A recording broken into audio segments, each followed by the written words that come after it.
Bonjour à tous et bienvenue donc à cette présentation qui va être réalisée par Rainer Zinow, qui est SVP et Product Development de ByDesign. Bonjour à tous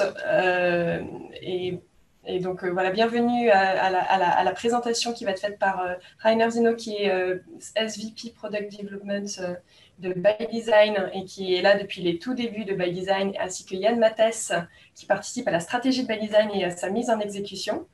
Ils vont vous présenter les nouvelles fonctionnalités prévues pour 2021.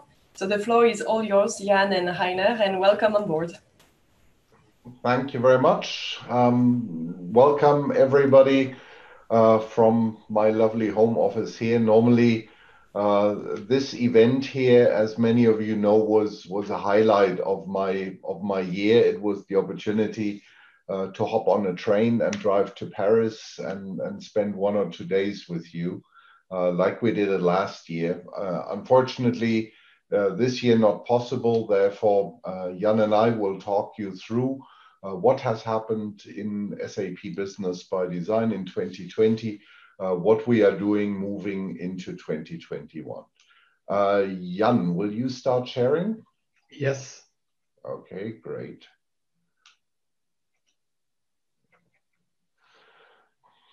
Good. Yeah, very quickly, the legal disclaimer, and Jan, you can already open up this slide. I know the legal disclaimer by heart. Everything that we will show you now is the current state of our planning. I always say take the legal disclaimer seriously, especially this year, because given the current situation, we had to adjust quite a few things. A lot of governments are very creative, inventing new tax regulations, which we need to reflect in the system.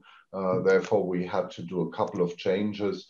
But besides that, Jan, if you would just open up the animations, you can see that ByDesign had once again a really great year 2020. That was the important thing. The numbers here are the ones that we pulled early October. The interesting thing about cloud computing and the way how we do it is that I can see how intensively are my customers worldwide using the system. And you could see quite a decline in the curve in the April, May, June timeframe. Currently, we are actually, despite all of the difficulties that we are having, we are from an interaction level back at where we started the year 2020. Yeah, what you can see is that ByDesign did extremely well, especially during these difficult times. I have the advantage that I can basically phone myself once every day around the world. So I typically start my day talking to the colleagues in China. I can tell you they can hardly walk, so much power with them. They really feel that they left Corona behind them. That is always my ray of light, that in a couple of months we will hopefully be in the same shape and form. Obviously, there are other countries, especially when I talked yesterday evening to my colleagues in Israel, they are in lockdown now since weeks. There, the mood is completely different.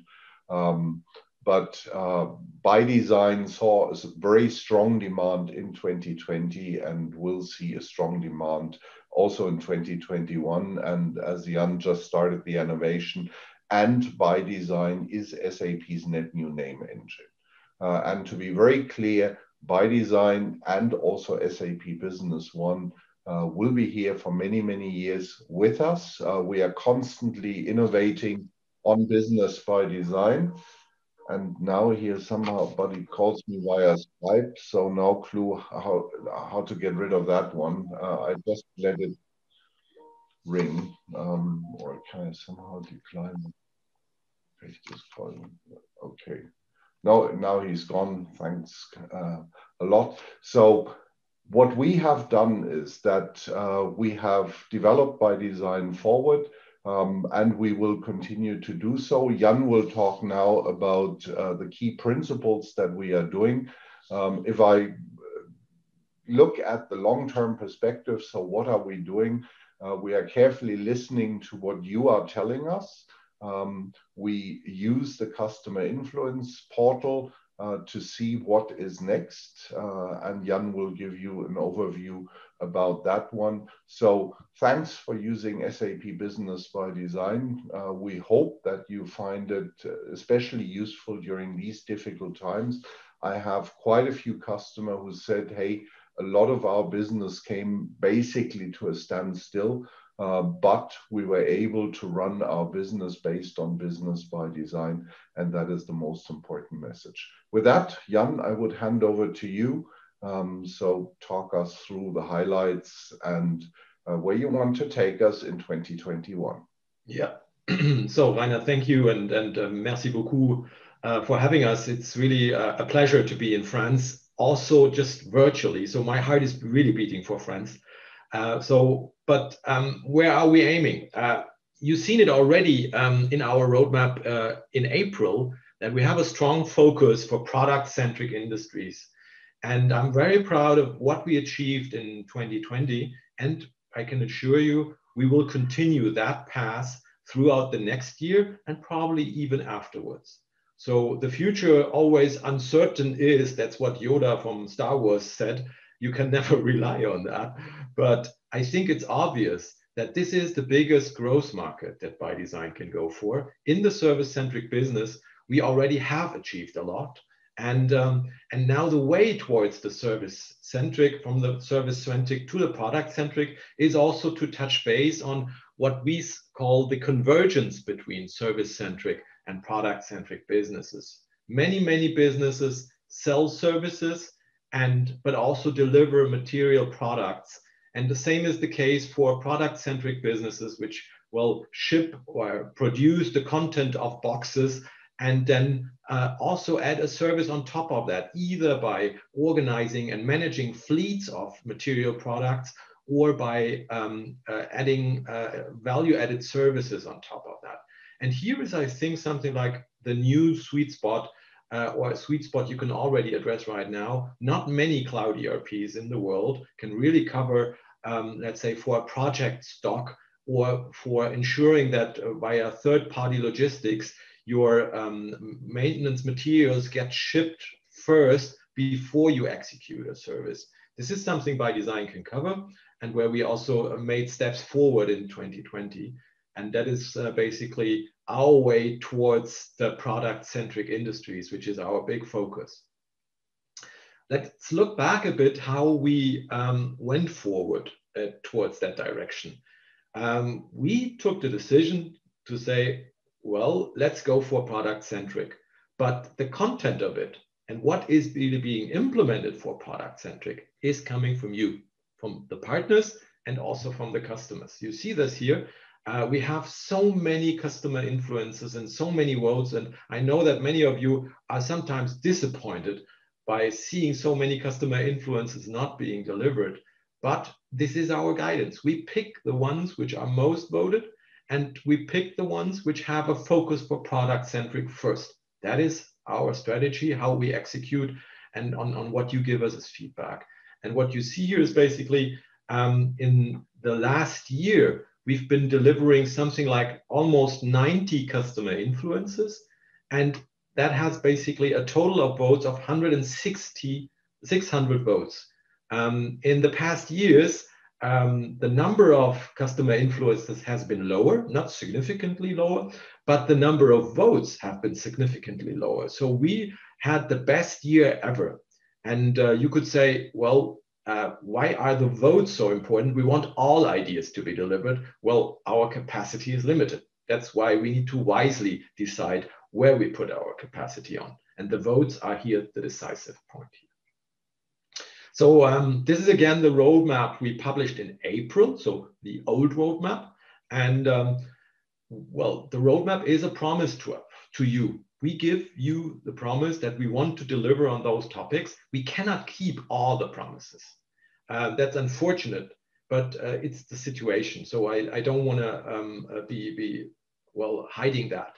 But what you can see also is with the greenish marked and the yellow parts, the ones that we delivered and the ones where we are significantly working. You are aware, big investments also need a bit of more time. It needs basically multiple teams to work on multiple releases in concert, and that is why it's sometimes taking longer.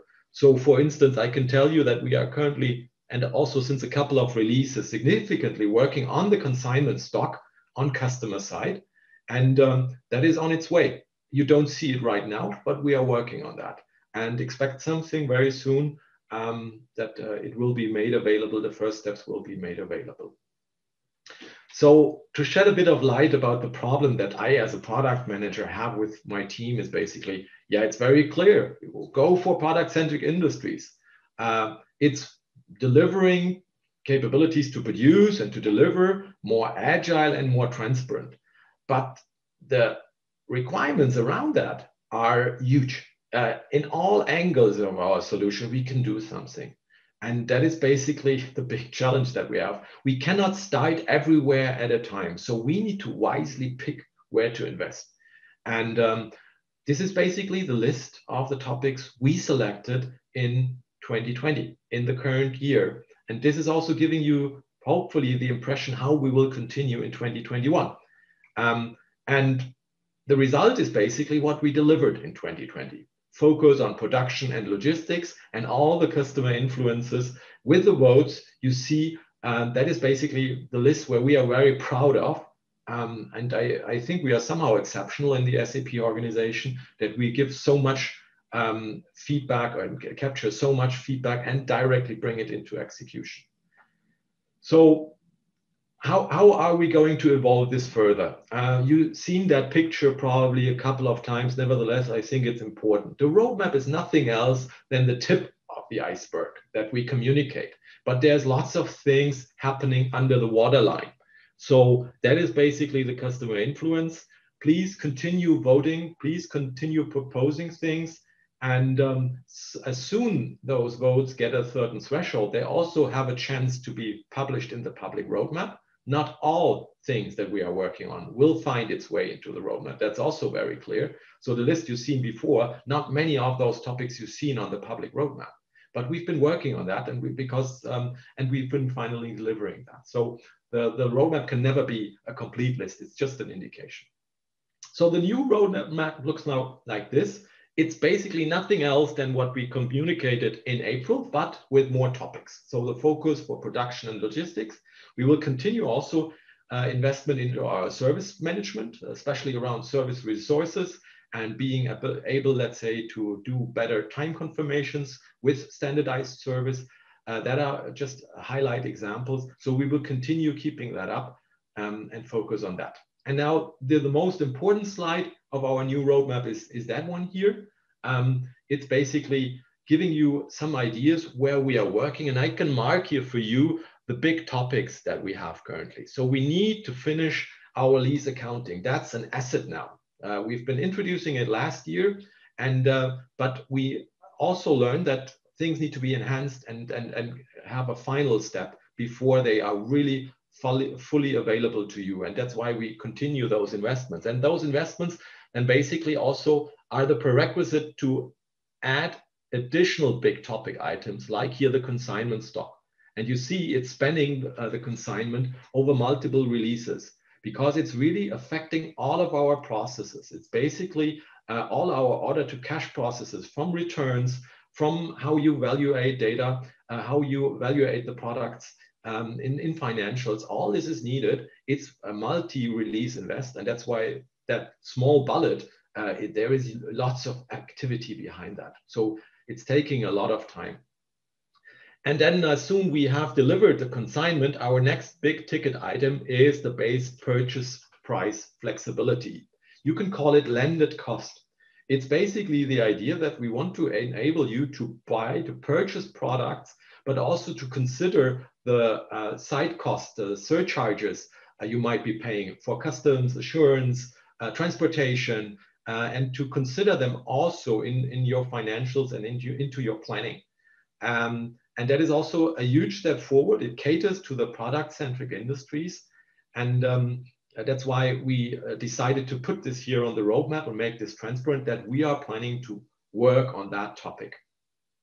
And again, as we did it also in the past, we are also talking to you, to our partners here, to get feedback on what is most needed. So please, if you have requirements around that, go to your partners and also talk to them because it's important to do the right first step for us.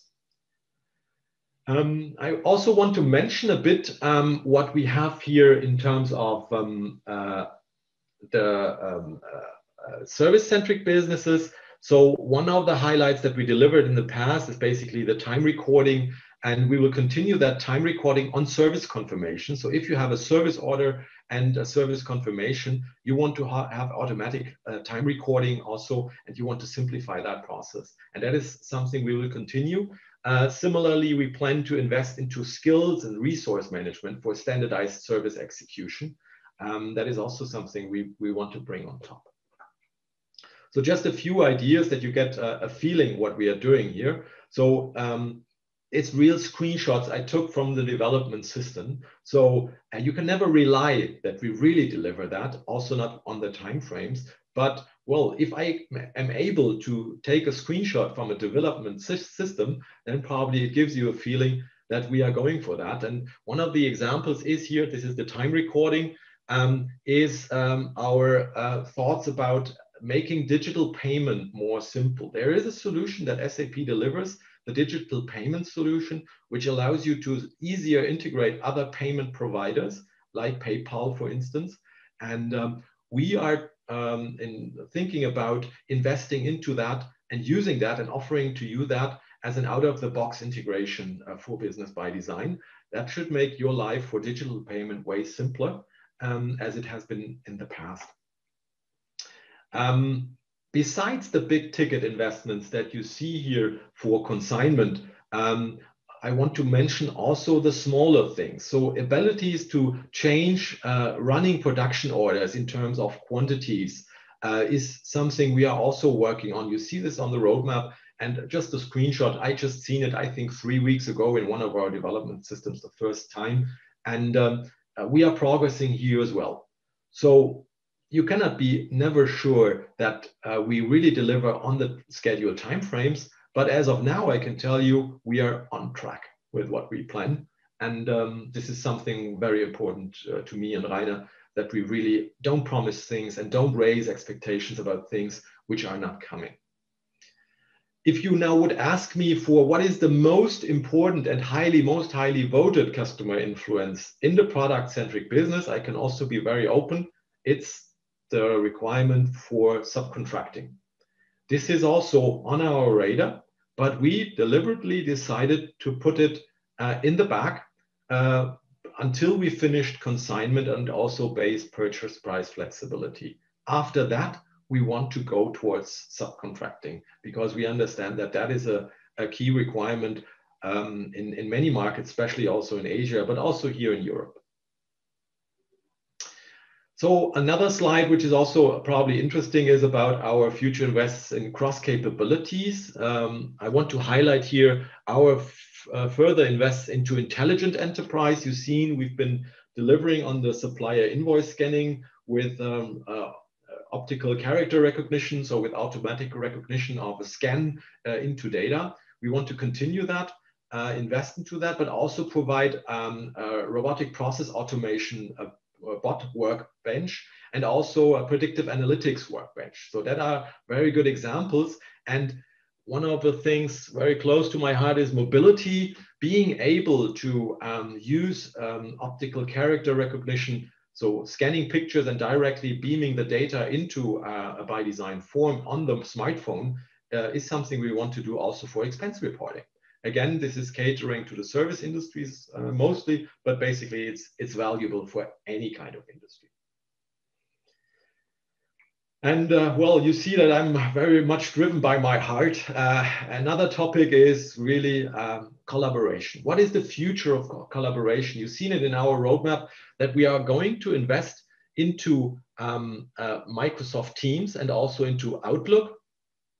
And what is basically the rationale behind that? So if you look into what Microsoft thinks, how collaboration in the future will be looking like, they clearly say, well, it's more and more collaboration channels, it's more and more generations on different locations working together, remote or on-site. We all experienced this very painfully since the COVID times.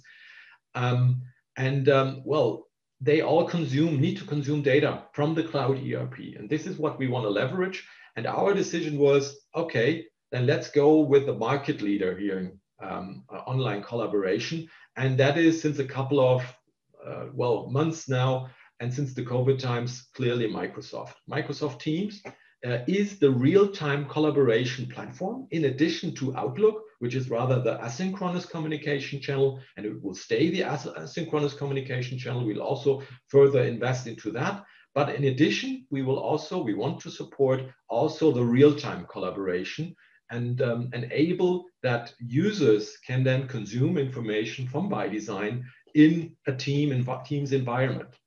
And imagine that you can basically, in your Teams, Microsoft Teams, install a ByDesign app, which will then allow you to log in Teams to ByDesign and to see data from ByDesign, like such a dashboard that you see here, but also be able to collaborate, to chat around that, to share it with your team, and also not simply showing here charts, but also being able to interact and to get push notifications into your channels, into your feeds in Teams. That is our vision. And let's see by when we can deliver on that. But for me, this is something like very valuable. You will buy ByDesign always because of the business processes, but the business processes will be more effective if you directly connect it to your collaboration environment. That's the rationale behind that. So that was basically it. So ByDesign has a bright future for SAP. It has never been that important than these days. It's the solution which allows you to run your business, to grow your business in times of physical distance. It's the system which allows you to do lots of things all in one system globally. And it's the system which allows you to grow sustainable. So that's basically it. I hope you like what you've seen, and looking forward to meeting you in the roundtable discussions later today. Thank you. Yeah, thanks, Jan. That much about the high-level overview where we are taking Business ByDesign. As Jan said, we hope that you like it, because it's mostly a reflection of what you had requested in the system. As Jan said, product management is pretty often a very nice job, because we can meet your requirements, but at the same time, it is always also the difficult decision to say, okay, what don't we do?